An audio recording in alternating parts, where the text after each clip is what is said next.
tolong Mas.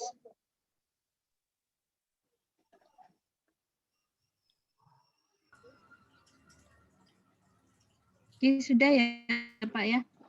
Ya. Oke. Bismillahirrahmanirrahim. Bu Dekan izin untuk dimulai. Monggo. Bismillahirrahmanirrahim. Assalamualaikum warahmatullahi wabarakatuh. Waalaikumsalam. Warahmatullahi wabarakatuh. Yang terhormat Ibu Dr. Tri Kinasih Handayani MSI selaku Dekan Fakultas Keguruan dan Ilmu Pendidikan Universitas Ahmad Dahlan. Yang saya hormati Bapak Caraka Putra Bakti dan Bapak Faris Setiawan selaku Kepala P3K FKIP UAD. Yang saya hormati pula Bapak Ibu DPL dan DKL PLP2 khususnya untuk periode 2021 dan seterusnya teman-teman tim P3K yang saya banggakan.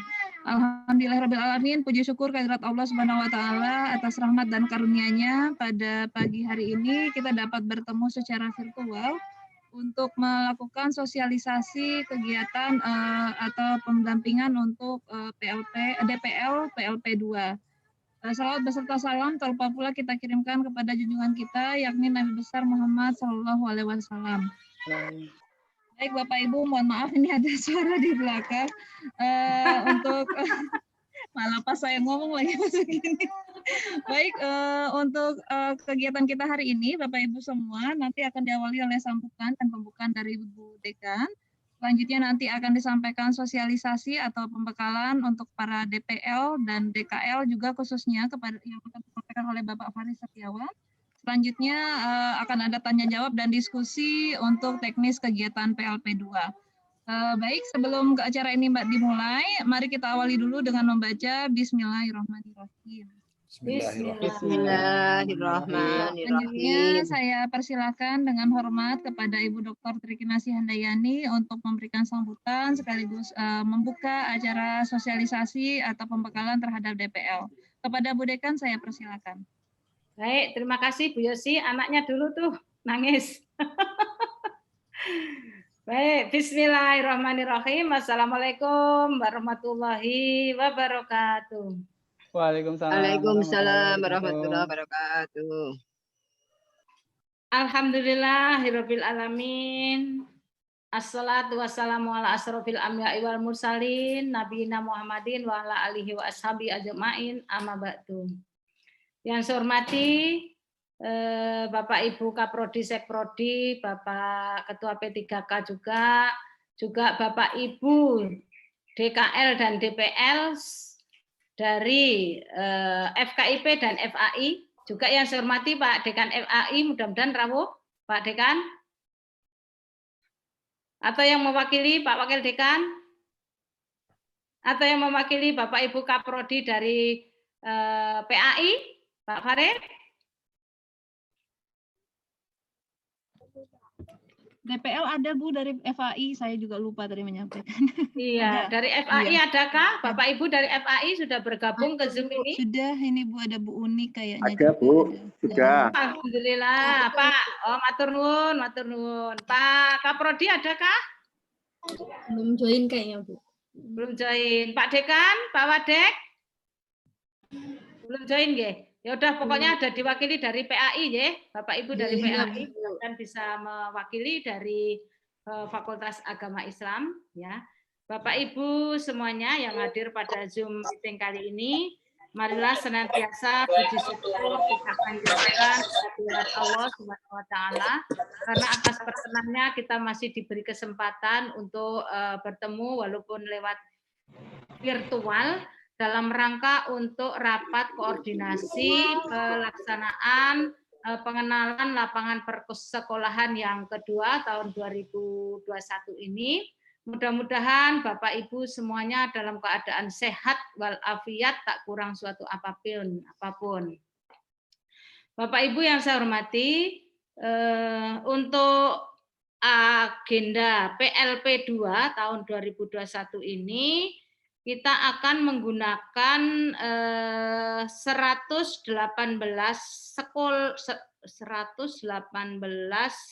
DPL, jumlah DPL-nya ya, 118 DPL dari FKIP, semua prodi dan yang S1 dan dari PAI. Sebarannya adalah untuk jumlah mahasiswa yang tergolong ke dalam kelompok teaching. Teaching itu selain PGSD, PG PAUD ya, juga selain BK, teaching, bimbingan konseling, dan PAI itu 747 mahasiswa. Ya, banyak juga ya, 747 mahasiswa dengan 64 sekolah yang dipakai. Untuk PGSD karena khusus ke SD-an kita golongkan tersendiri, ini menggunakan 33 sekolah untuk 203 mahasiswa.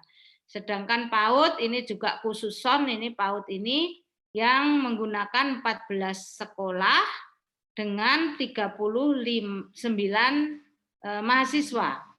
Sehingga jumlah seluruh mahasiswa dari PAI dan FKIP seluruh prodi berjumlah, ini agak turun sedikit dibanding tahun lalu, sekarang tinggal 989 mahasiswa dengan jumlah sekolah 111 sekolah.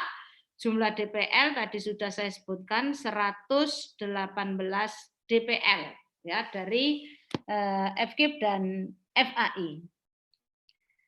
Secara rinci, secara teknis pelaksanaannya nanti akan disampaikan oleh Pak Faris ya, selaku Ketua P3K yang baru ya, yang masih didampingi oleh P3K, Ketua P3K yang lama Pak Caraka Putra Bakti.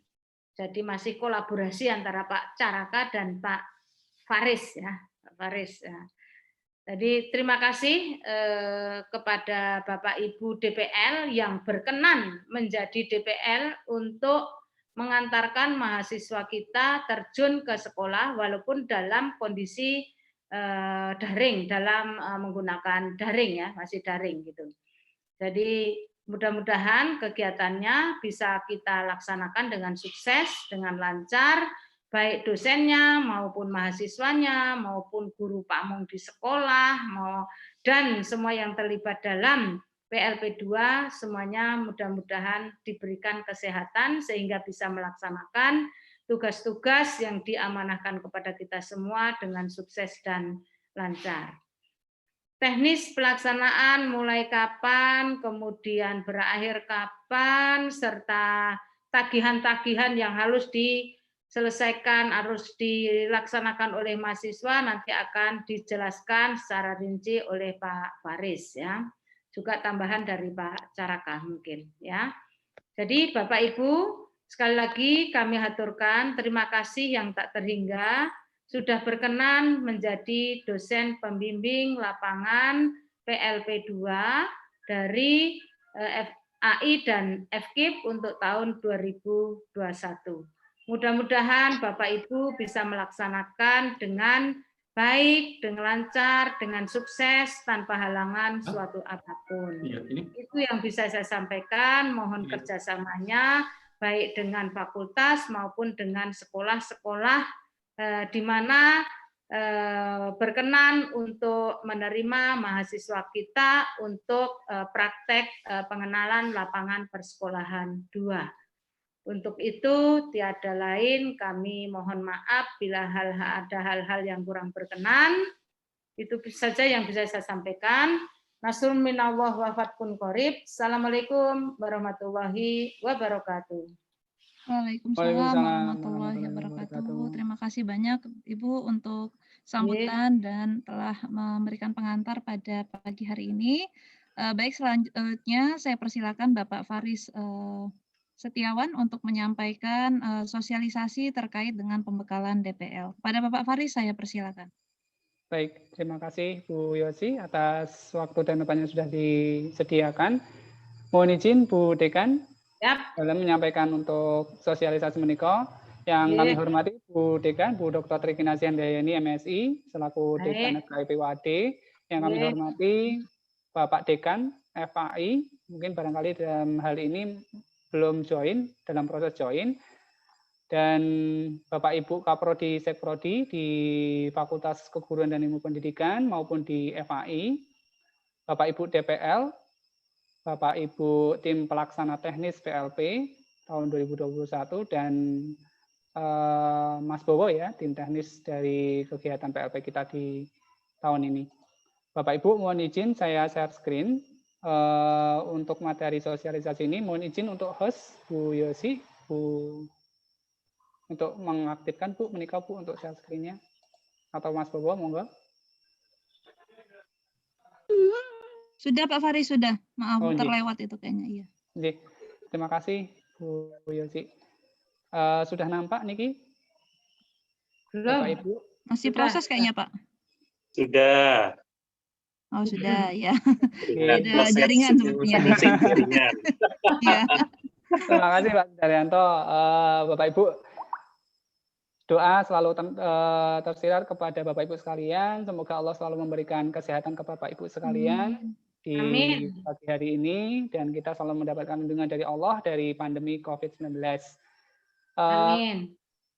Terima kasih Bapak Ibu. Ini yang pertama kami dari P3K mengucapkan terima kasih yang sebesar-besarnya karena Bapak Ibu telah berkenan menjadi DPL untuk mahasiswa PLP 2 di tahun 2021, di mana di sini untuk kegiatannya memang agak berbeda, sedikit berbeda dengan kegiatan PLP yang ada di tahun lalu, karena kita di tahun ini harus beradaptasi dengan MBKM, di mana di MBKM kita ada kampus mengajar dan kegiatan-kegiatan lain yang mungkin sudah direkognisi pada PLP 2. Oleh karena itu, pada pagi hari ini, kita samakan persepsi kita, terutama bagi Bapak Ibu DPL sekalian, atau mungkin dari Bapak Ibu Kaprodi dan Cekprodi di lingkungan FKIP maupun FAI, dalam pelaksanaan program pengenalan lapangan persekolahan kedua ini yang dilaksanakan secara daring. Bapak Ibu, mohon izin, ini saya mewakili Pak Caraka dan tim PLP teknis di masing-masing prodi menyampaikan sosialisasi yang pertama bahwa dasar hukum pelaksanaan PLP kita di sini yang pertama ada surat edaran Mendikbud nomor 4 tahun 2020 tentang pelaksanaan kebijakan pendidikan dalam masa darurat penyebaran coronavirus disease. Ada keputusan bersama 4 menteri, kemudian ada keputusan Gubernur Daerah Istimewa Yogyakarta nomor 227 tahun 2020, ada surat edaran rektor. Kemudian ada lagi surat keputusan bersama Menteri Pendidikan yang intinya di situ tentang pembelajaran di masa pandemi virus corona. Mohon izin saya off dulu. Baik. Oleh karena itu, berdasarkan dasar hukum itu, maka kebijakan pelaksanaan PLP 2 di tahun 2021 itu yang pertama bahwa pelaksanaan PLP 2 akan dilaksanakan secara daring, Bapak Ibu. Jadi pelaksanaan kita untuk PLP 2 ini akan dilaksanakan full daring dengan mempertimbangkan bahwa kita masih menghadapi pandemi COVID-19, juga adanya perpanjangan PPKM yang mungkin kita tidak tahu di tanggal 2 Agustus besok apakah akan diperpanjang atau tidak. Oleh karena itu untuk default kegiatan PLP kita, PLP 2 itu akan dilaksanakan secara daring.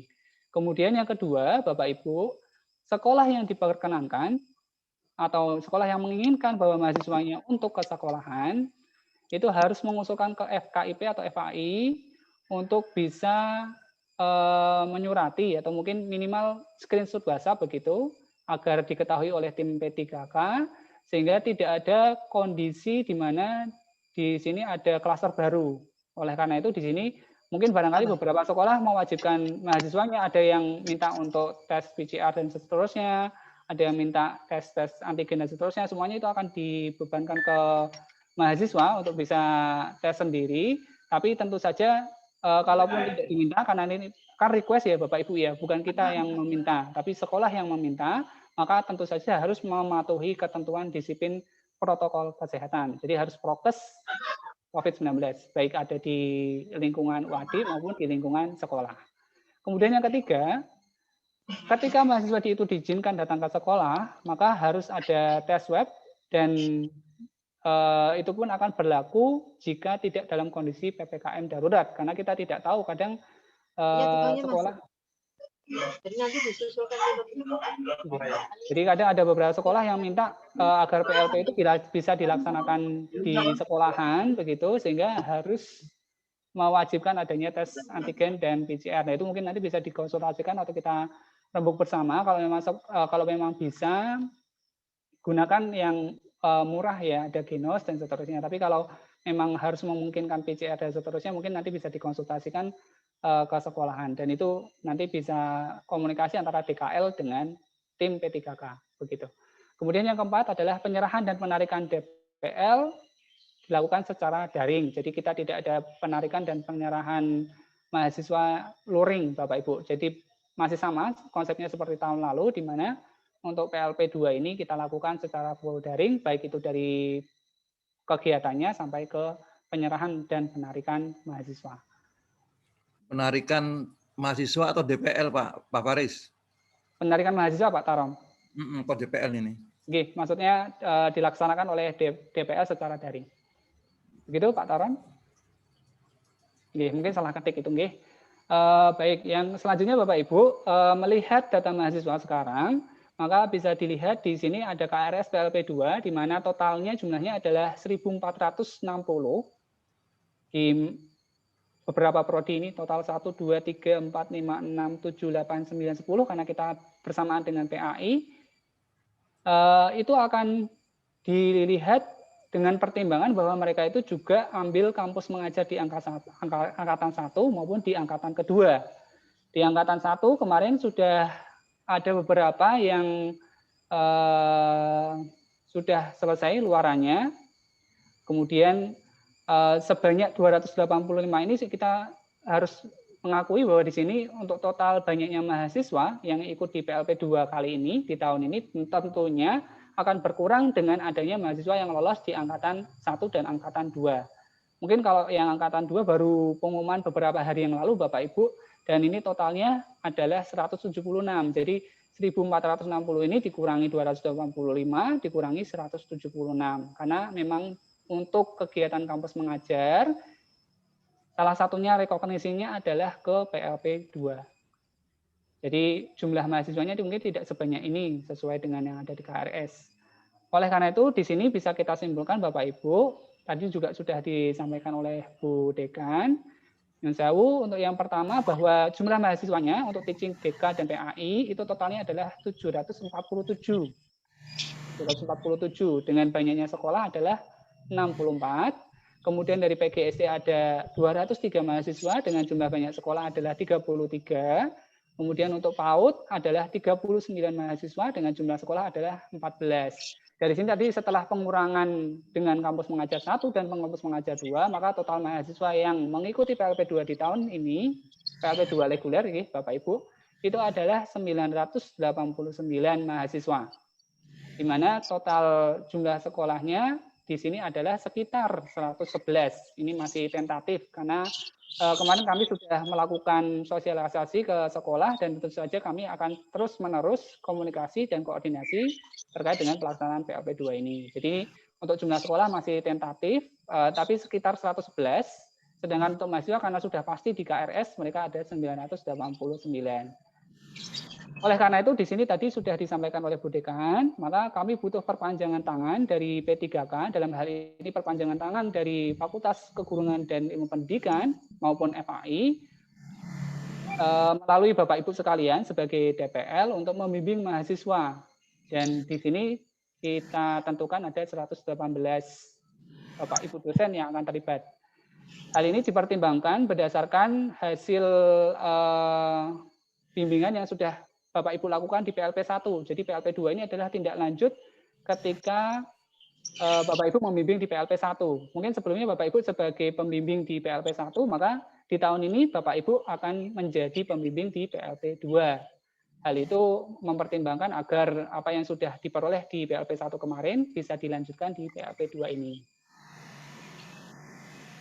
Nah, ini yang penting Bapak Ibu, jadwal rangkaian kegiatan PLP2 daring. Ini yang pertama, kemarin kami sudah melakukan koordinasi dan sosialisasi dengan sekolah di bulan Juli tahun 2021. Kalau tidak salah di akhir Juli, begitu. Kemudian yang kedua saat ini kita lakukan adalah koordinasi dan pembekalan PLP2 daring dengan dosen. Jadi Bapak Ibu sekalian, hari ini kita sudah koordinasi dan pembekalan terkait dengan pelaksanaan PLP2 daring. Untuk selanjutnya, minggu depan Bapak Ibu, mahasiswa akan mendapatkan pembekalan teknis, baik itu teknis pelaksanaan maupun pembekalan di luarannya begitu. Jadi nanti pelaksanaannya akan ada di minggu depan untuk pembekalan sampai tanggal 6 Agustus ya Bapak Ibu ya. Jadi minggu depan Senin sampai Jumat begitu mereka dapat pembekalan, baik itu pembekalan teknis yang dilaksanakan oleh Ketua Program Studi dan tim P3K. Kemudian ada juga pembekalan terkait dengan TPACK dan RPL dalam bentuk seminar sederhana gitu ke mahasiswa. Dalam hari ini kita akan mengundang praktisi. Kemudian adanya pelatihan pembelajaran, media pembelajaran ini akan dilaksanakan oleh tim dosen di tanggal 4, 5, dan 6. Selanjutnya akan ada pelatihan atau pembekalan terkait dengan luaran, baik itu berupa karya tulis ilmiah maupun hak cipta. Nah, nanti di tanggal 7 Agustus ini besok, penerjunan itu akan dilaksanakan secara daring dan akan dihadiri oleh Pak Rektor atau yang mewakili. Jadi nanti akan ada penerjunan dan itu akan dilaksanakan di hari Sabtu minggu depan. Tentunya kami harapkan Bapak Ibu bisa ikut serta dalam penerjunan daring ini. Nah, ada yang berbeda Bapak Ibu dalam rangkaian kegiatan pra-PLP 2 daring dibandingkan dengan tahun sebelumnya. Kalau tahun ini Bapak Ibu, untuk pembekalan teknis mahasiswa itu akan diserahkan ke masing-masing kaprodi dan itu sudah kami koordinasikan ke tim pelaksana, tim koordinator PLP di masing-masing prodi. Jadi nanti kaprodi dan tim koordinator PLP di masing-masing prodi akan melaksanakan pembekalan teknis ke mahasiswanya di hari Senin dan Selasa besok. Berbeda dengan tahun lalu di mana semuanya terpusat. Hal ini dikarenakan agar sasaran atau mungkin mutu yang akan diberikan di masing-masing prodi itu bisa dijaga kualitasnya. Kemudian terkait dengan media nanti akan ada seminar dari P3K begitu. Jadi media apa saja yang ada atau yang sebagai luaran. Ini pun juga Bapak Ibu boleh atau berkenan, kalau berkenan ada waktu luang boleh mengikuti pelatihan media pembelajaran ini. Supaya sama pandangannya, perspektifnya antara mahasiswa dengan dosen pembimbing lapangan. Itu nanti akan pelaksananya di hari Rabu, Kamis, dan Jumat. Kalau berkenan nanti akan ada waktu mungkin yang akan kami koordinasikan atau komunikasikan bahwa pelaksanaan kegiatan pelatihan media ini dilaksanakan jam berapa. Begitu. Nanti insya Allah kami mengikuti dari narasumbernya. Kemudian untuk luarannya juga sama, Bapak Ibu diperkenankan untuk ikut dalam pelatihan karya tulis ilmiah dan hak cipta ini di hari Jumat besok. Tentu saja agar sama persepsinya antara Bapak Ibu sekalian dengan dosen. Tapi bukan suatu hal yang wajib, Bapak Ibu yang wajib ikut di nomor 2 yang hari ini. Tentunya nanti untuk penerjunan daring akan banyak melibatkan DKL yang nanti akan kami jelaskan. Selanjutnya Bapak Ibu, terkait dengan kegiatannya sendiri, kalau tadi kalau ini kegiatannya, maka penerjunan itu karena tadi sudah diwakili di universitas, tingkat universitas tanggal 7, maka di sekolah kami harapkan tanggal 9 itu sudah mulai ada penerjunan. Dan itu akan dikoordinasi oleh DKL. Pengalaman tahun lalu, untuk DPL tidak wajib ikut di penerjunan. Jadi khusus DKL saja yang nanti akan komunikasi ke sekolah. Tapi jika DPL berkenan untuk ikut dalam penerjunan tersebut, karena ini kan berbasis prodi, Bapak Ibu, dalam satu sekolahan bisa jadi terdiri dari beberapa DPL, dan dari beberapa DPL dipilih satu DKL yang akan mengkoordinir semua DPL di situ, maka nanti penerjunan yang wajib diikuti adalah wajib diikuti oleh DKL. Sedangkan untuk DPL, pengalaman tahun lalu, boleh ikut, boleh tidak. Jadi monggo kalau misalkan bisa ikut lebih baik. Tentunya akan membantu atau menemani DKL untuk bisa menerjunkan di sekolah. Jadi ketok wangun begitu. Kemudian yang kedua, Bapak Ibu, untuk kegiatan PLP-nya itu akan dilaksanakan kurang lebih 25 hari, yaitu mulai per tanggal 9 Agustus hingga 10 September. Ini nanti sudah kembali ke DPL dan guru pamong masing-masing, seperti biasanya. Sehingga nanti bisa dilanjutkan ke responsi di tanggal 19 sampai tanggal 26 September untuk penilaian dari masing-masing Bapak Ibu sekalian. Dan untuk setor nilainya maksimal di akhir September atau bisa kita katakan 30 September.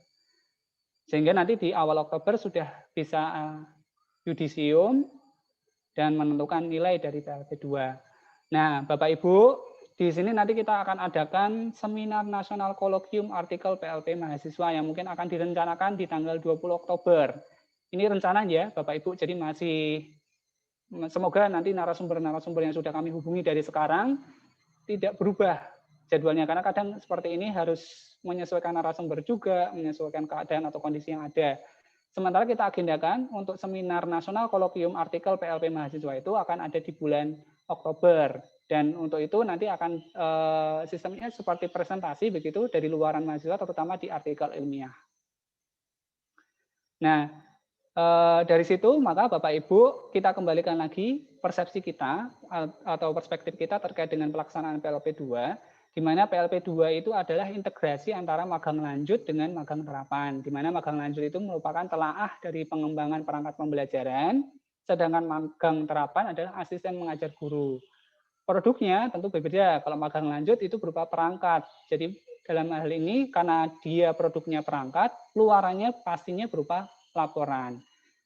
Tapi tenang saja, dalam satu sekolahan mungkin perangkatnya sama. Maka di sini keterangannya laporan dibuat dalam bentuk kelompok. Jadi nanti laporan itu per sekolah boleh, per kota boleh menyesuaikan dengan banyaknya mahasiswa yang ada di situ. Dan itu penentuannya silakan kami kembalikan lagi ke DPL. Kami harapkan hanya 2 sampai 3 mahasiswa yang ada di sini begitu.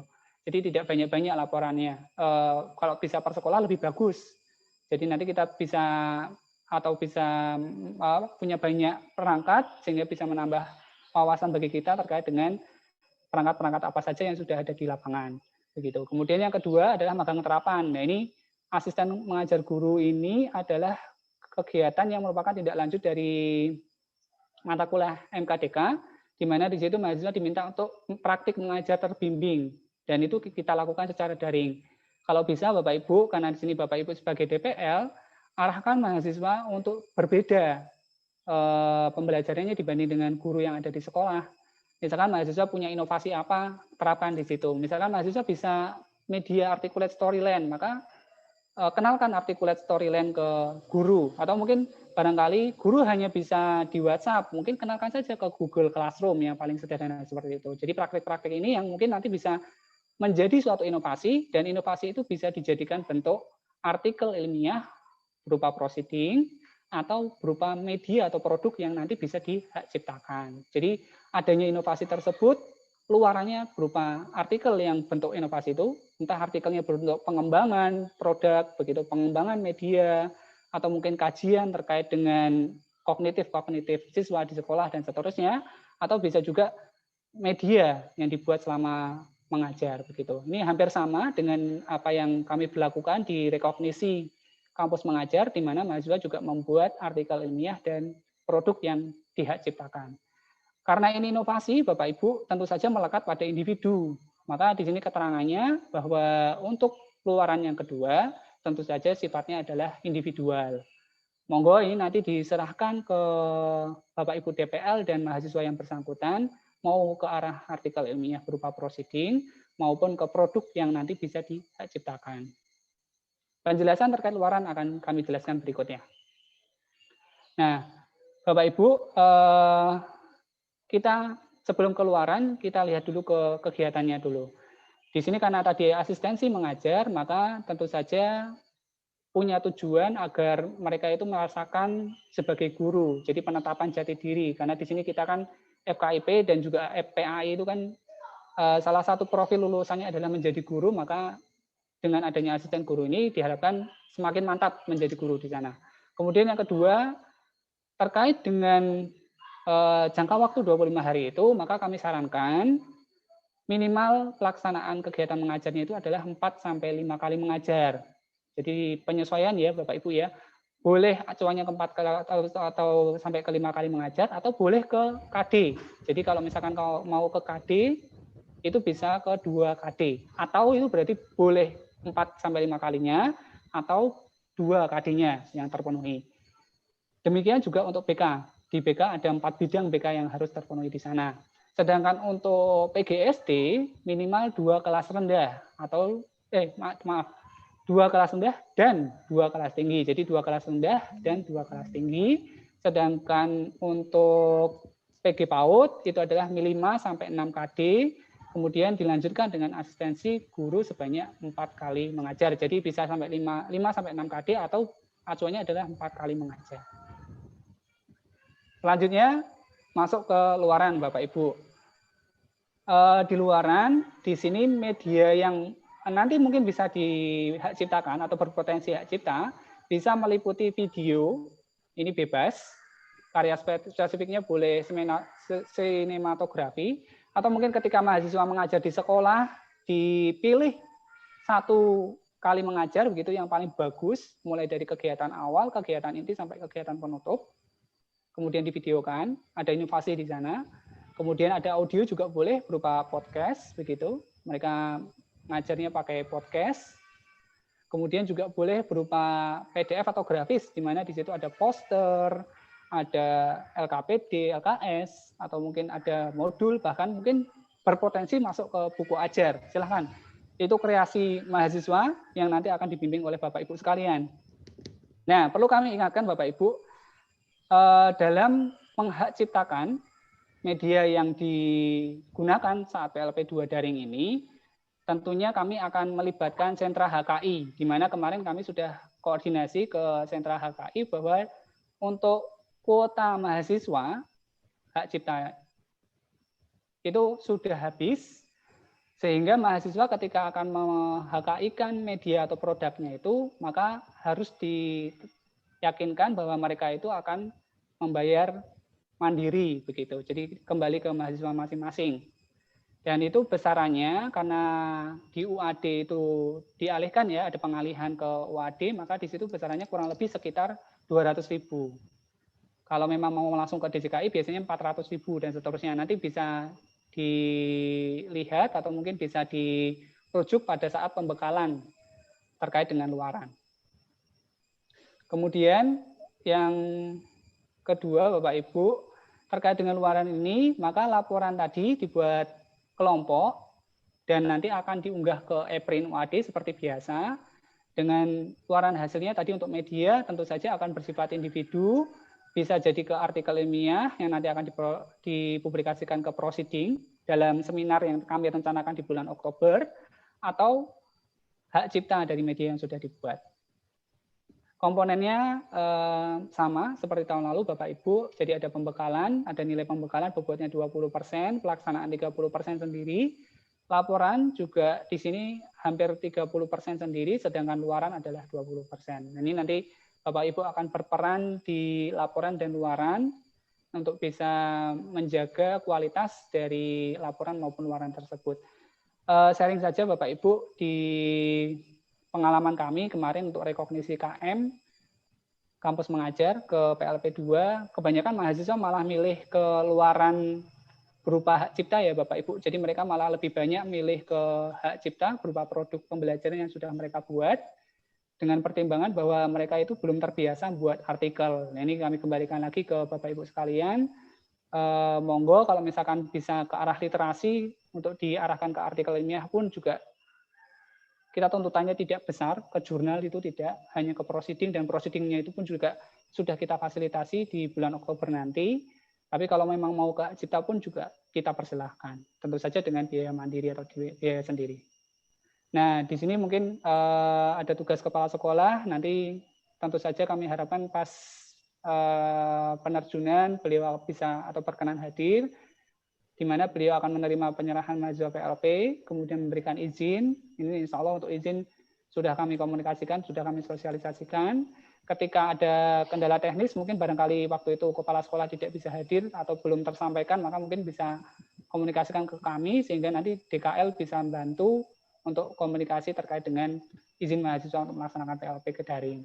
Kemudian yang ketiga, ada memperkenalkan guru pamong nanti, kemudian memfasilitasi penggunaan sarana dan prasarana yang ada di sana, dan menyerahkan lagi kembali mahasiswa ke FKIP maupun FAI. Nah, tugas guru pamong juga sama, tidak ada perubahan dari tahun lalu Bapak Ibu, jadi membimbing mahasiswa, kemudian memantau aktivitas, ngasih kesempatan untuk merencanakan, melaksanakan, dan mengevaluasi. Di sini setiap mahasiswa minimal 8 jam pelajaran ya untuk praktik pembelajaran terbimbing dari guru pamong, dan ini sifatnya situasional, jadi masih kita sesuaikan dengan SKS yang dibebankan, di mana kita 3 SKS praktikum, maka di sini kami bebankan untuk bisa ke guru pamong untuk belajar di sana, kemudian melaksanakan pembimbingan yang melekat secara intensif, baik itu mulai dari penyusunan perangkat pembelajaran, pelaksanaan pembelajaran, sampai ke penilaian maupun evaluasi.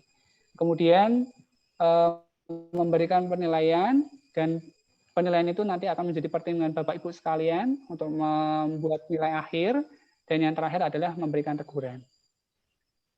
Ini untuk Bapak Ibu sekalian, saya kira. Yang pertama, Bapak Ibu yang berperan sebagai DKL, itu tentu saja merupakan salah satu DPL yang ada di sekolah tersebut, dan akan menjadi perwakilan FKIP atau FAI untuk berkoordinasi terkait dengan pelaksanaan PLP 2 dan menjadi jembatan antara FKIP sekolah dengan kami institusi begitu. Kemudian yang ketiga adalah tugas koordinasi dalam hal penerjunan dan penarikan. Bisa jadi tidak di tanggal 9 maupun karena pertimbangan bahwa kepala sekolah tidak bisa di tanggal 9 itu, bisa jadi di tanggal yang lain, dan itu perlu ada komunikasi, dan peran dari DKL akan kami sangat diperlukan di sini begitu. Kemudian Bapak Ibu untuk DPL pembimbing mahasiswa, dan di sini punya laporan ya Bapak Ibu ya, di masing-masing kelompok membimbing penyusunan luaran hingga ke penilaian. Nah, ini yang terakhir Bapak Ibu, hal-hal yang perlu diperhatikan oleh Bapak Ibu sekalian. Yang pertama adalah pelaksanaan 25 hari, maka kami harapkan bisa mantau pelaksanaan PLP 2 sesuai dengan platform daring yang sudah ada. Boleh pendekatannya pakai Google Classroom dan seterusnya, monggo kami persilakan, atau mungkin paling minimal ke WhatsApp. Kemudian yang kedua, tolong motivasi Bapak Ibu, karena di sini Bapak Ibu juga merupakan perpanjangan tangan dari FKIP dan FAI, diharapkan bisa menyelesaikan kegiatan PLP 2 ini dengan tepat waktu, sehingga nanti untuk yudisiumnya tidak molor. Kemudian yang ketiga, mendampingi untuk luaran, baik itu berupa artikel ilmiah ataupun produk yang dihak ciptakan. Ini juga sebenarnya ada niatan baik dari kami agar luaran di borang 9 standar itu juga bisa naik begitu, bisa ke push di sana. Kemudian yang keempat adalah memastikan bahwa identitas luaran itu harus ada nama dosen dan nama mahasiswa. Jadi ada kolaborasi antara mahasiswa dan dosen. Kalau artikel berarti artikelnya penyusunnya tidak hanya mahasiswa tapi juga ada dosennya. Kalau produk berarti hak ciptanya ada nama mahasiswa, ada nama dosennya. Begitu. Terima kasih. Mungkin itu yang bisa kami sampaikan Bapak Ibu terkait dengan koordinasi. Untuk selanjutnya saya kembalikan lagi ke Bu Yosi. Wassalamualaikum warahmatullahi wabarakatuh. Waalaikumsalam warahmatullahi wabarakatuh. Terima kasih banyak Pak Faris untuk pemaparannya terkait dengan koordinasi DPL dalam pelaksanaan PLP 2 kali ini. Baik Bapak Ibu, sesi selanjutnya adalah tanya jawab ataupun diskusi terkait hal-hal teknis yang mungkin masih perlu ditanyakan, mungkin pengalaman saat pendampingan kemarin. Pada saat ini, pada prinsipnya hampir semua mahasiswa PLP 1 yang Bapak Ibu bimbing dulu menjadi mahasiswa bimbingan Bapak Ibu juga pada PLP 2 kali ini. Mungkin hanya ada beberapa perubahan, mungkin ada mahasiswa yang tidak ada lagi karena maksudnya bahasanya kurang pas ya.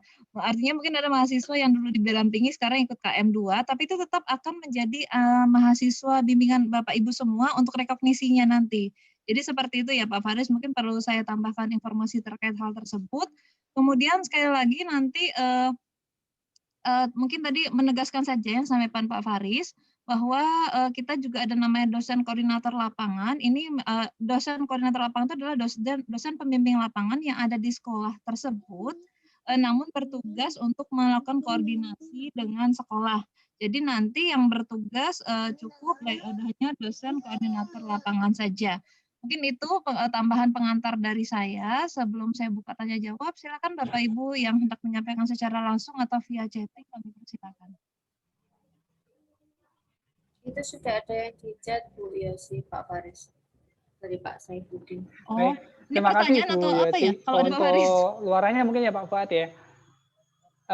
Jadi untuk luaran silahkan saja kalau memang ada nama guru di sana boleh dicantumkan, karena juga guru punya peran dalam membimbing mahasiswa dalam mengembangkan perangkat tersebut.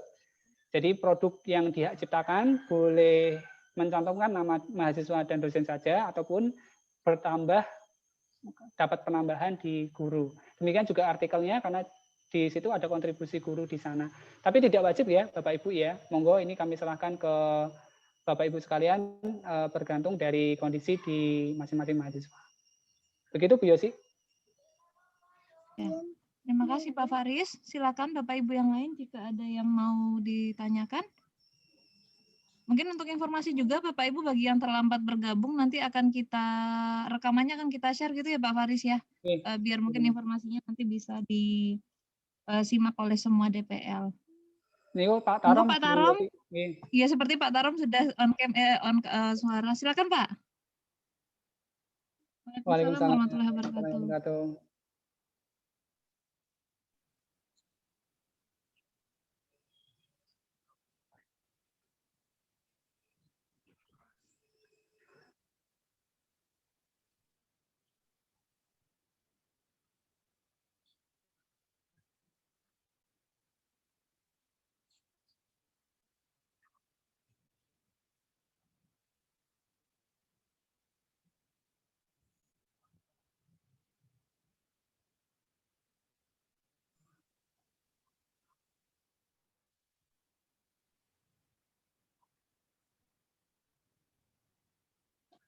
Ini sudah, ya.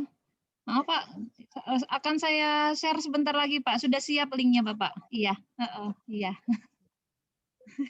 Bersemangat. Pak. Harus dijaga itu Pak. Sekolahnya hampir sama dengan kemarin Pak Taro. Mungkin saja ada yang dipindah karena memang ada sekolah yang kosong. Pak, memang kemarin Bapak Ibu informasi saja ada karena mahasiswa ikut KM itu agak pas menumpuk di satu sekolah. Jadi ada sekolah itu yang kosong, sehingga ada dari sekolah lain yang kami terpaksa pindahkan. Cuma tetap dengan nama Bapak Ibu juga, hanya bedanya mungkin ada yang pindah sekolah.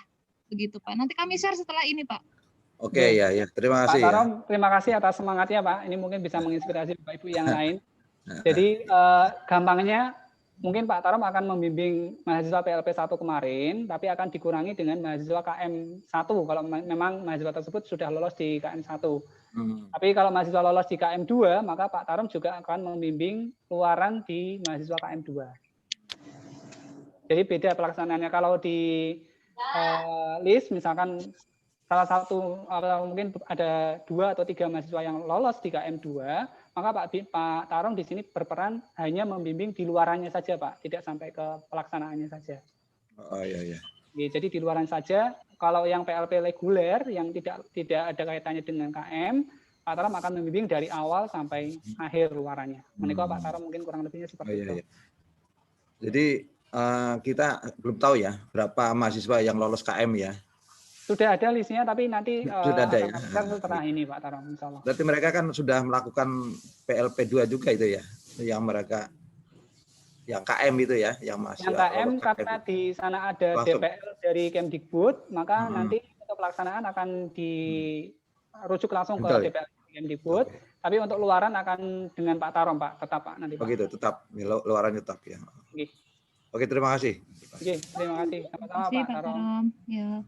Monggo Bapak Ibu yang lain. Oh ini ada dari Pak Uus Pak. Untuk penerjunan ke sekolah dan penarikan dari sekolah idealnya bukan hanya diwakili DKL tapi melibatkan DPL yang lain. Oh, monggo Pak Faris. Oke, baik. Terima kasih Pak Uus atas masukannya.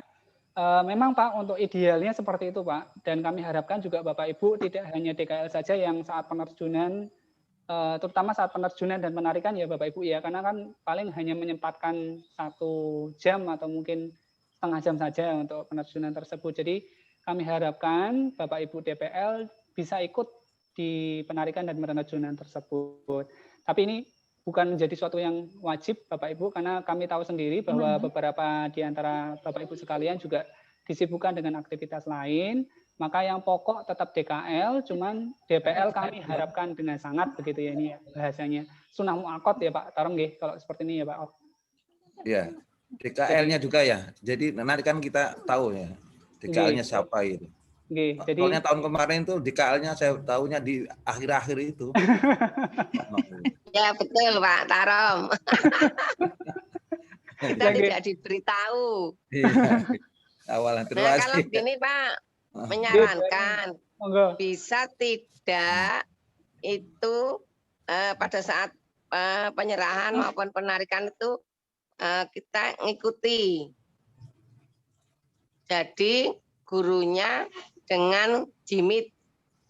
Kan jimit kan lebih luas waktunya. Kalau Zoom kan terbatas hanya 40 menit. Kalau jimit kan tidak gitu loh.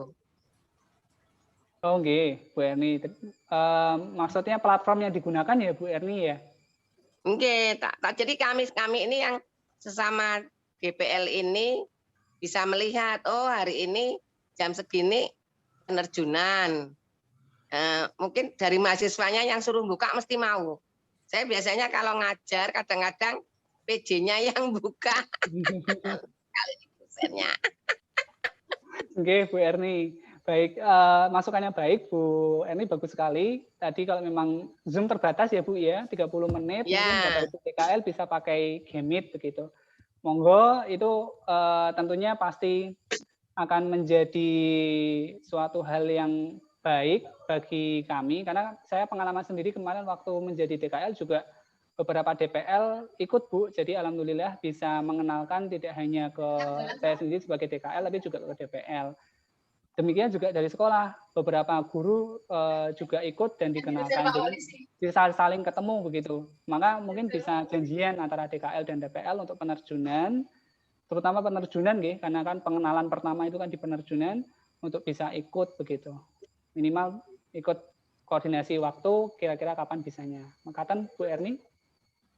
Ya, berarti artinya gini, tetap kita di rumah tapi kita bisa memperkenalkan diri begitu. Nggih, laras Bu Erni. Idealnya seperti itu, Bu. Kalau bisa seperti itu semua, bagus sekali, Bu. Luar biasa. Nah, nanti mahasiswa lah yang buka linknya ya kan nggak apa-apa, mesti mau itu. Nggih, laras. Nanti mahasiswa yang jadi pembawa acara, yang menyiapkan linknya, dan seterusnya, nggih, Bu Erni, nggih. Nggih. Terima kasih, Bu itu, Erni. Tapi atas rekomendasi dari pihak panjenengan, dari pihak ini P3K nggih. Nggih. Jadi DKL tetap nanti akan mengkoordinasikan itu. Untuk teknisnya kami serahkan ke DKL masing-masing, Bu Erni sebagai PJ di sekolah tersebut. Oh iya. Ya jelas ada pemberitahuan, benar kemarin Pak Tarom kami tidak diberitahu. Nggih. Mungkin bisa, karena kemarin itu nyusewu Bu Erni, terima kasih atas masukannya. Mungkin ada beberapa DKL yang mungkin terkendala ini ya, jaringan atau apa, mungkin belum sempat terkoordinasi dan seterusnya. Itu menjadi masukan bagi kami untuk tahun ini bisa lebih intensif lagi komunikasinya ke DPL sekalian. Terima kasih masukannya, Bu Erni. Ya, lebih terkoordinir. Tapi yang pasti kan pada saat penerjunan itu DPL hanya sunnah ya Pak Faris? Yang wajib DKL-nya ya. Ditawar ya. Nggih, Bu Triani, nggih. Sunnah muakkad mungkin. Putri Ani. Tapi adewe tetap menyaksikan. Cuman sunnah tadi Pak Faris bilang. Sunnah, kalau yang wajib itu yang DKL, Ibu, mungkin menambahkan. Kalau makasih Bu Triani, kalau saya sih menambahkan begini Bapak Ibu, kami juga sepakat dengan sarannya Pak Uus, Bu Erni, tapi kan ada juga yang DKL bertugas sebagai DPL di tempat lain, namun sedang bertugas juga di sekolah yang lain, sehingga dalam waktu bersamaan maka kalau kita tidak wajibkan rasanya sangat tidak mungkin. Kasihan, besake, ya, karena punya tugas masing-masing juga, mungkin kadang ya tadi, karena bukan hanya mungkin yang terkendala, saya pribadi sebagai DKL kemarin ada juga yang sempat terlupakan bahkan telat mengabarkan. Jadi kadang saya juga merasakan hal yang sama saking karena koordinasi harus ke beberapa sekolah. Jadi memang kami memberikan keringanan dengan modelnya adalah bukan tidak mewajibkan DPL, hanya modelnya menyarankan, namun tugas sepenuhnya terkait koordinasi dengan sekolah agar tidak terjadi dua suara dalam koordinasi, kami tugaskan adalah DKL. Mungkin dibalik biasa. Mana Pak? Gimana Pak? Diwajibkan. Mungkin dibalik bahasanya. Bagaimana Pak? Itu diwajibkan hadir DPL kecuali. Nah. Oh, bahasanya pakai kecuali Pak. Jadi itu kan izin khusus. Jangan dibalik jadi tidak punya kewajiban itu. Senang aja, berarti yang sepenuhnya terserah DKL. Oke. Maksud kami di sini mungkin penekannya ke ini Pak, koordinasinya Pak, agar satu pintu begitu Pak, mungkin Pak. Iya, diwajibkan. Coba lihat tugas yang disampaikan oleh Pak Faris tadi, tugas DPL itu kan ada berapa itu? Oke Pak, lalu untuk Oke, baik Bapak Ibu, terima kasih. Berarti itu nanti redaksinya ya Pak Faris ya? Iya, sakit Bu. Iya, betul. Redaksinya kita benahi kembali. Terima kasih masukannya Bapak Ibu. Terima kasih masukannya Bapak. Untuk terkait nomor telepon penting Kepsek bersangkutan, ini saran dari Pak Panji, Pak Faris. Oke, untuk nomor telepon penting Kepsek yang bersangkutan nanti akan ke tim pelaksana koordinator masing-masing prodi Pak. Jadi nanti biasanya tim pelaksana koordinator di masing-masing prodi sudah punya nomornya. Dan mungkin bisa ditanyakan ke kami juga. Insya Allah nanti akan kami share begitu. Nanti koordinasinya silahkan dengan DKL ya Pak untuk nomor-nomor tersebut. Biasanya nanti DKL yang minta ke sekolah, terutama nomor guru-guru dari mata pelajaran yang bersangkutan begitu. Kemudian nanti bisa dibagikan. Maka mungkin saran kami DKL dan DPL bisa membuat satu grup begitu, satu grup WhatsApp atau satu grup Telegram yang mungkin nanti di situ ada komunikasi terkait dengan pelaksanaan teknis yang ada di sekolah. Begitu Pak Panji. Bu Yosi atau menambahkan? Cukup Pak Faris, ini mungkin terkait dengan tambah kita akan men-share itu Pak untuk informasi tugas DPL dan DKL di sekolah sebenarnya mungkin hampir sama dengan tahun lalu, hanya ada beberapa perubahan sehingga Bapak Ibu bisa mencermati. Kemudian nanti sarannya untuk masuk ke link yang kami berikan adalah harus email UAD seperti itu Pak Faris. Ini mau saya share. Oke, terima kasih Bu Yosi. Jadi menggunakan email UAD ya Bapak Ibu ketika besok aktivitas kegiatan dalam pembimbingan. Ya, PPT-nya jangan lupa ya Pak Faris. Ya Pak Faris, ini permintaan PPT dari tadi cukup banyak. Oke, di sini juga boleh Bapak Ibu. Oh ini Pak minta panduan. Panduan sebenarnya masih lama dengan tahun lalu. Mungkin apa kita share lagi nanti ya Pak ya? Iya, nampaknya perlu untuk Iya, perlu. Ya, apalagi dosen sepuh ini, Pak Farong, dosen sepuh ini loh. Saya itu biasanya mengingat apa gitu. Biasanya sekolah juga minta panduan, jadi dalam bentuk soft file kan bisa kita kirim ke sekolah gitu, ya. Enak seperti yang lalu, nggak usah dicetak. Iya, soft file Pak. Siap. File saja. Ada Bu, sudah ada, nanti tinggal menyesuaikan dengan tahun ini. Iya, gitu. Bu Yosi, sepertinya Pak Rifai mau menanyakan ini kok Bu. Oh, silakan Pak Rifai. Izin bertanya Pak, itu untuk yang luaran itu untuk artikel itu sesuai dengan jurusannya, bahasanya atau bahasa Indonesia semua Pak. Misalnya bahasa yang dari PBI itu apakah bahasa Inggris atau bahasa Indonesia semua. Kemudian standarnya standar yang biasa berarti ya, bukan yang artikel ketat gitu. Itu yang pertama. Yang kedua untuk HKI itu, luaran HKI itu tadi mau ditambahkan lagi Pak, apakah selain video apa Pak ya, selain video yang HKI-nya sebagai alternatif kalau tidak membuat artikel. Turun Pak. Oke, Pak Rifai. Langsung saya jawab ya Bu Yosi nggih. Pak Rifai, untuk artikel tidak ketat Pak, karena memang di sini hanya proceeding dan untuk bahasanya boleh menyesuaikan menggunakan bahasa Indonesia maupun menggunakan bahasa Inggris. Dan itu biasanya nanti kami masih belum merinci ya Pak, untuk presentasinya mau dibuat bentuk poster atau mau dibuat dalam bentuk video yang dikirimkan atau mau presentasi langsung dalam bentuk breakout Zoom, itu pun juga nanti akan kami lihat situasi dan kondisinya begitu. Dan untuk sifatnya artikelnya boleh paling sederhana Pak, boleh kajian pustaka, boleh survei, boleh bentuk hasil penelitian, baik itu pendekatannya kuantitatif, kualitatif maupun ke pengembangan. Silakan saja, itu kami kembalikan lagi ke DPL masing-masing. Dan tentu saja untuk kualitas standarnya kami hanya di ini Pak, di plagiarisme. Jadi plagiarisme itu harusnya maksimal 30%. Jadi nanti plagiarisme yang perlu ditekankan di sana. Terus untuk yang produk HKI, Meniko, kalau penjabarannya di sini banyak Pak, bisa ke video, jadi berupa sinematografi, Misalkan video 1 kali mengajar begitu yang paling bagus di syuting begitu, boleh. Kemudian bisa audio Pak, berupa podcast atau mungkin berupa rekaman suara yang mungkin saat itu ada konten pembelajarannya di sana, atau mungkin PDF terkait dengan pembelajaran daring itu bisa berupa poster, bisa berupa LKPD, LKS, kemudian bisa berupa modul, atau mungkin yang sudah expert, mungkin Bapak Ibu sekalian juga ingin luarannya tinggi, begitu standarnya masuk ke buku ajar, boleh-boleh saja nanti diusulkan ke ISBN, LIP, dan seterusnya. Begitu Pak Rifai. Sebentar Pak, ini sekedar urun nggih.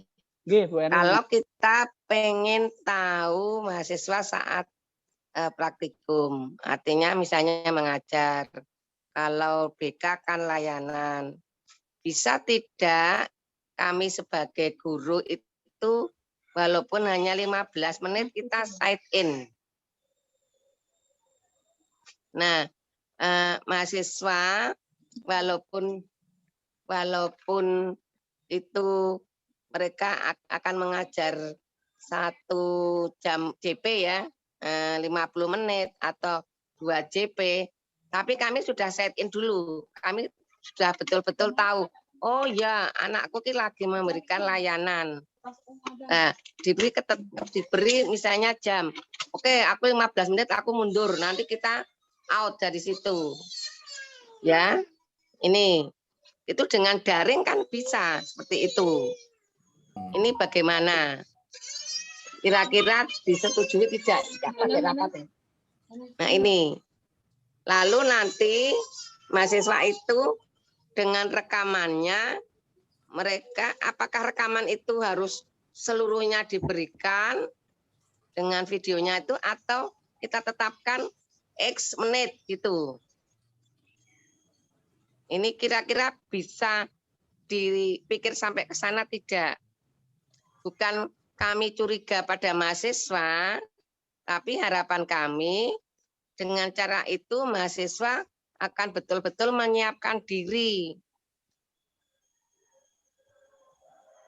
Nah ini, monggo digali dulu, di masak-masak, dipikir masak-masak.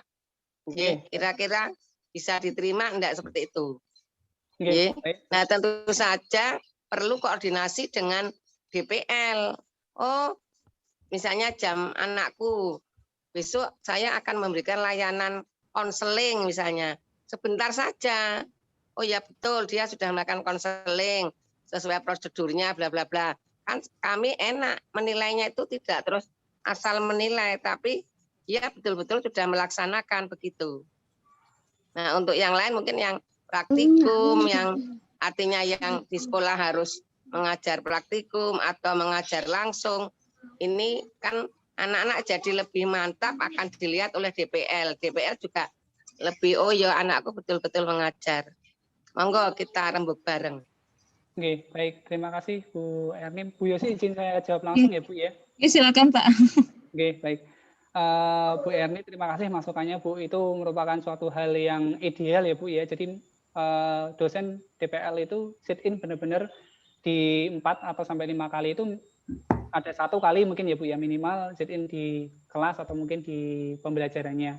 Itu idealnya banget seperti itu Bu. Mungkin bisa kami ini ya Bu ya, kami diskusikan dulu ke tim apakah memungkinkan atau mungkin harus diwajibkan atau bagaimana supaya melihat progres dari mahasiswa.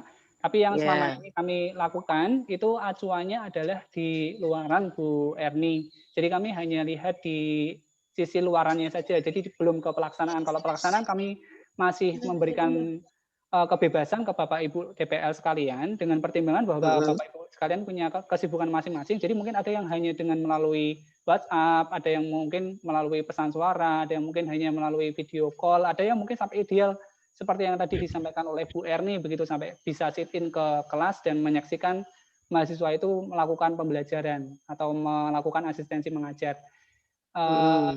Kami di sini membuat regulasinya baru ke luarannya Bu, karena dari luaran itu sebenarnya kalau prosesnya benar, maka luarannya pun juga benar begitu. Kemarin pertimbangannya. Jadi luarannya kita lihat itu apakah artikelnya itu bisa merepresentasikan dari apa yang sudah dilakukan selama ini. Kata yang kami pegang itu adalah inovasi, Bu. Jadi sebenarnya mahasiswa itu sebagai solusi dari permasalahan yang terjadi di kelas.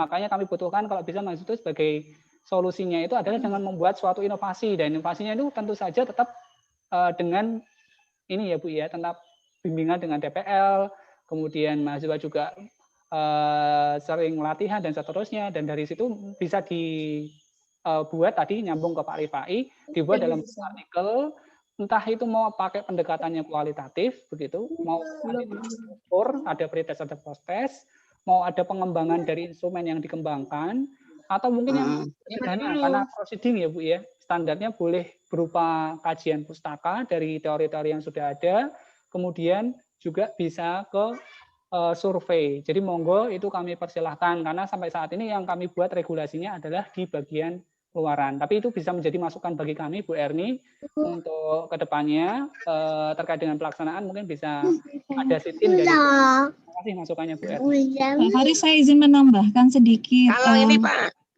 BK itu kan ada media layanan.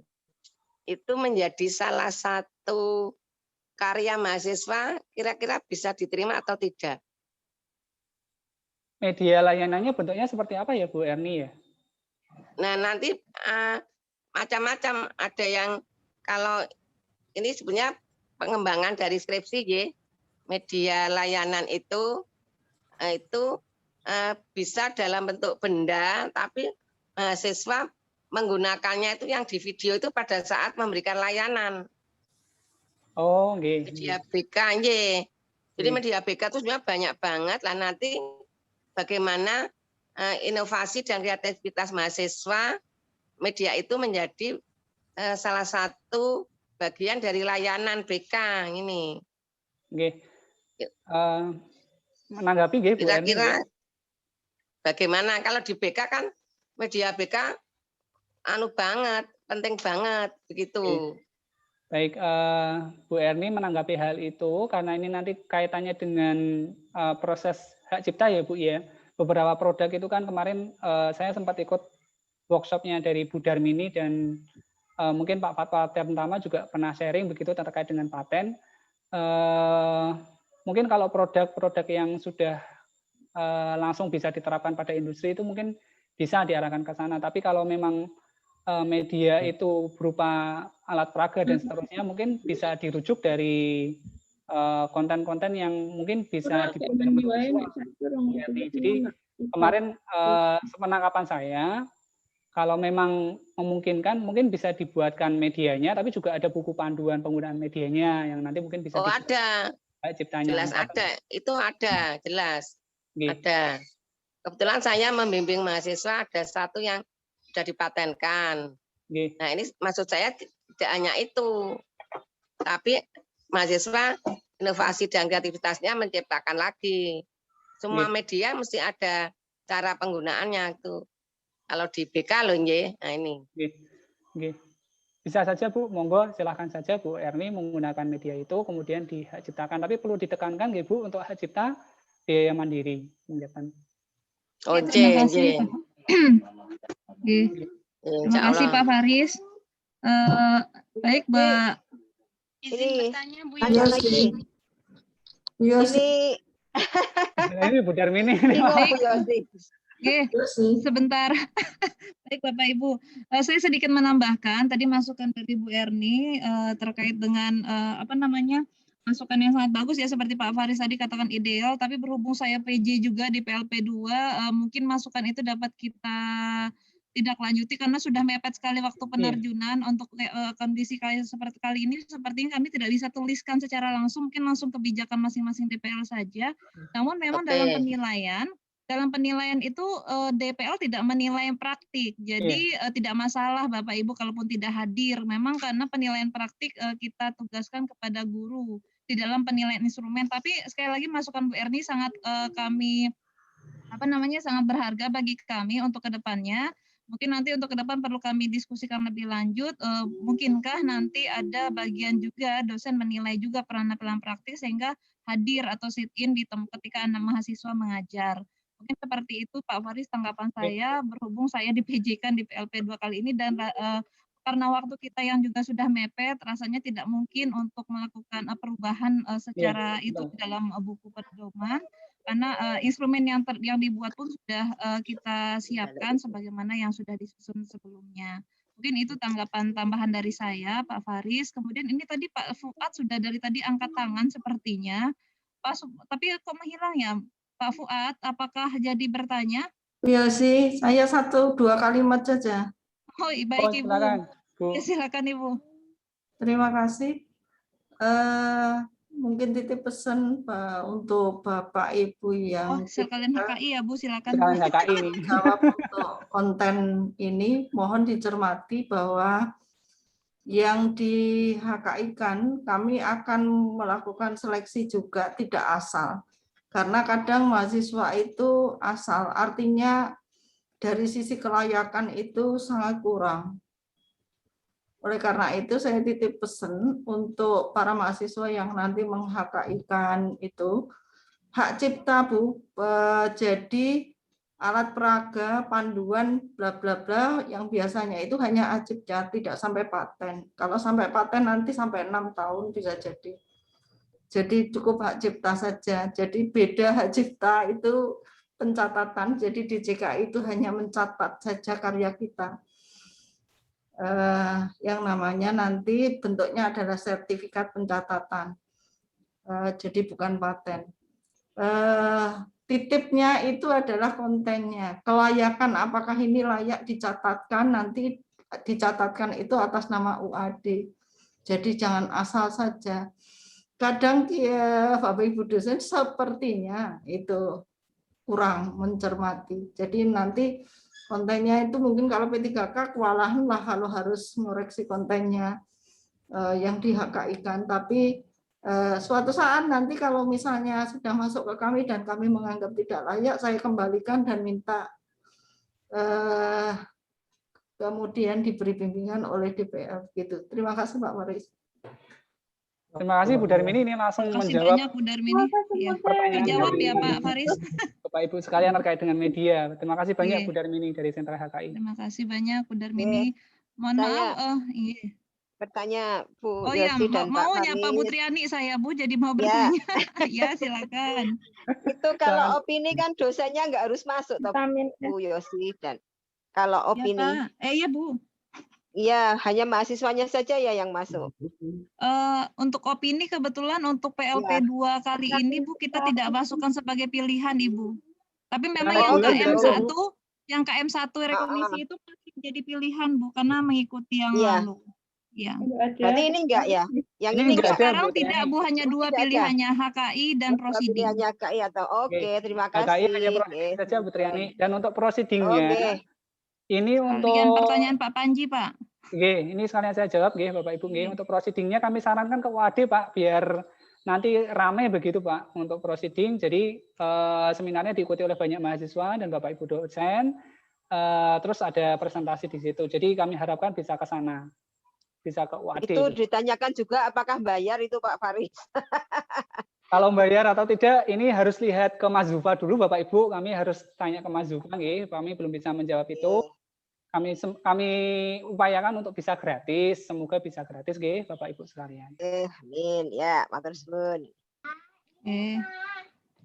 Baik, ini sudah terjawab ya Pak Panji. Prosidingnya nanti difasilitasi oleh siapa? Artinya langsung P3K Pak yang mengurus seminar UAD, itu sudah ada linknya.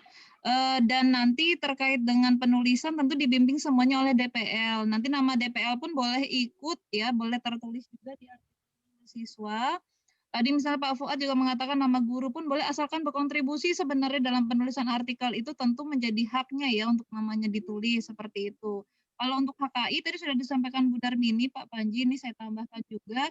Yang pasti sebagai DPL kita melihat kualitas kelayakan apakah media atau video itu layak untuk dicatatkan atau tidak. Mungkin seperti itu. Masalah biaya seminar kolokium ini saya pikir tadi sudah dijawab Pak Faris ya. Iya, nanti menyesuaikan saja, nanti lihat kondisinya Mas Zufa seperti apa. Iya, kemudian ini Pak Panji mau bertanya langsung Pak, apakah sudah terjawab? Silakan. Sudah, Bu. Oh, sudah ya. Terima kasih, Pak. Baik, apakah masih ada lagi? Masih ada itu untuk plagiarisme 30%, kalau bisa ngecek di perpustakaan aja Pak Fuad. Oh iya, toolnya memang di perpustakaan kita ya Pak Faris ya, harus ya. Iya. Jadi bisa ngecek pakai Authenticate itu di perpustakaan. Insya Allah ada fasilitas untuk mahasiswa mengecek plagiarisme di perpustakaan. Jadi berdayakan beberapa unit di UAD, tidak hanya P3K tapi juga dari sentra HKI, dari perpustakaan dan seterusnya. Monggo itu kami persilakan kembalikan lagi ke Bapak Ibu dosen. Baik Pak Faris, Bapak Ibu yang lain saya pikir sudah 11.18 ya di jam saya. Apakah masih ada pertanyaan lagi? Kalau cukup berarti nanti hal-hal teknis seperti buku pedoman beserta instrumen mungkin nanti akan kami share linknya saja biar Bapak Ibu juga bisa melihat atau mengunduhnya masing-masing, lebih praktis mungkin ya daripada share buku pedoman. Kemudian Pak Fuad masih bertanya lagi Pak Faris, kalau pakai plagiarism check boleh tidak? Ya, saya satu suara saja ya Pak Faris ya, silakan Pak Faris. Kalau dosennya punya plagiarism checker X yang terpercaya ya Pak ya, yang terpercaya yang berbayar itu boleh. Kalau yang berbayar boleh, tapi kalau gratisan dari internet yang kita tidak tahu asal muasalnya itu mungkin bisa kami pertimbangkan untuk atau kami rekomendasikan untuk ke perpus saja. Toh juga ada fasilitasnya di sana. Makatan Pak Fuad. Begitu ya Bu Yosi, nggih. Ya Pak, berarti kita pikir cukup ya Bapak Ibu. Sekali lagi saya ingatkan, jangan lupa mengisi presensi. Tadi mungkin sudah tertumpuk-tumpuk di bagian atas. Ini saya ulangi lagi, saya kopikan. Mungkin bisa untuk dan materi juga sudah disampaikan Pak Faris di bagian chatting. Nah, tapi untuk buku pedoman dan instrumen akan kami susulkan begitu ya Bapak Ibu semua. Saya pikir cukup. Saya sebagai moderator mohon maaf jika ada hal tidak berkenan. Pak Faris, terima kasih atas penyampaian untuk koordinasinya. Terima kasih juga Bapak Ibu yang telah berkenan hadir dalam koordinasi ini dan telah berkenan membantu sebagai DPL dalam kegiatan PLP2. Bu Dekan, terima kasih juga Bu Dekan yang telah berkenan hadir dan memberikan pengantar pada kami pada hari ini. Mari kita tutup untuk kegiatan koordinasi dan sosialisasi PLP2 hari ini dengan membaca Alhamdulillahirrabbilalamin. Alhamdulillahirrabbilalamin. Banyak maaf. Wassalamualaikum warahmatullahi wabarakatuh. Waalaikumsalam. Mbak, link presensi. Saya ulang Ibu, saya ulang lagi ya. Sebentar. Materinya beda antara prasiklus sama siklus 1. Sudah saya kirim ulang Bu. Kalau yang kedua, yang siklus 1 dan siklus 2 saya menggunakan sudah saya kirim ulang Bapak Ibu. Terima kasih banyak. Terima kasih Bapak Ibu sekalian. Monggo kalau mau melanjutkan kegiatan selanjutnya. Terima kasih.